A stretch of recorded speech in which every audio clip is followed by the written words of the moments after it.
আচ্ছা, যুক্ত করে নিচ্ছি মোহাম্মদ রাকিব হাসান, কর্মী, নোয়াখালী জেলা ছাত্রলীগ। দুজনকে অনেক অনেক ধন্যবাদ। এবং রাকিবের আপা, আপনাকেও ধন্যবাদ আমাদেরকে যুক্ত করার জন্য। তোমার তোমার ওখানে কি সমস্যা বলো, জাতিকে জানাও। আসসালামু আলাইকুম, আমি রাকিব, নোয়াখালীর। সবাই আমাকে চিনেন এবং কি জানেন। আজকে আমরা যে টকশোতে যুক্ত হয়েছি, কেন তুমি অন্ধকারে? আমি অন্ধকারে আসলে এদিকে কারণ নাই আছে, মানে ঘন্টা হয়েছে বিগত কারণ। কত ঘন্টা? 24। 24 ঘন্টা ধরে 24 এখানে ঘন্টা। কারেন্ট নাই? হ্যাঁ, এটা কি তারেক রহমানের বিশেষ পরিকল্পনার আওতায় তোমরা আছো?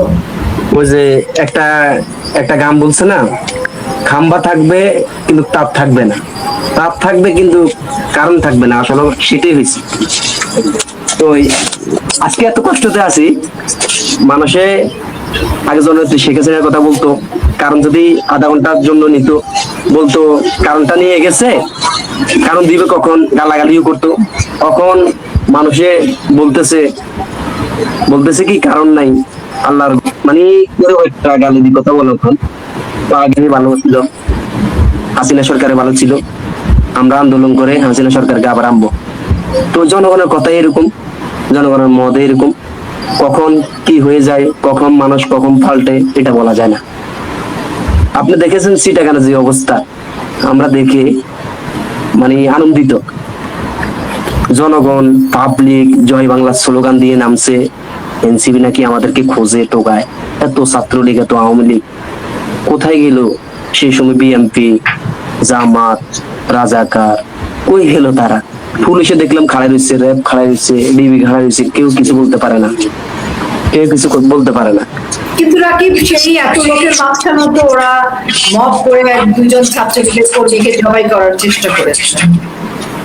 হ্যাঁ, হ্যাঁ, আমি আমি যত সব দেখেছি, ওরা মানে সন্ত্রাসী তো 5 আগস্টের পর ধরে মাস্টার মাইন্ড যে এরকম করছে, এরকম আপনিও দেখেছেন। আর ওদের কাম হইলো হত্যা। এটা ছাড়া ওদের একটা নীতি হলো কি, 5 আগস্টের পরে জননেত্রী শেখ হাসিনা যখন চলে যাব, ওরা জঙ্গলি, বাংলাদেশ জঙ্গলি রাষ্ট্র করবে। কিন্তু পাবলিক বুঝে গেছে, পাবলিক জেনে গেছে, পাবলিক আগের মতন আর বোকা নাই। পাবলিক কিন্তু মাছে খায় এখন।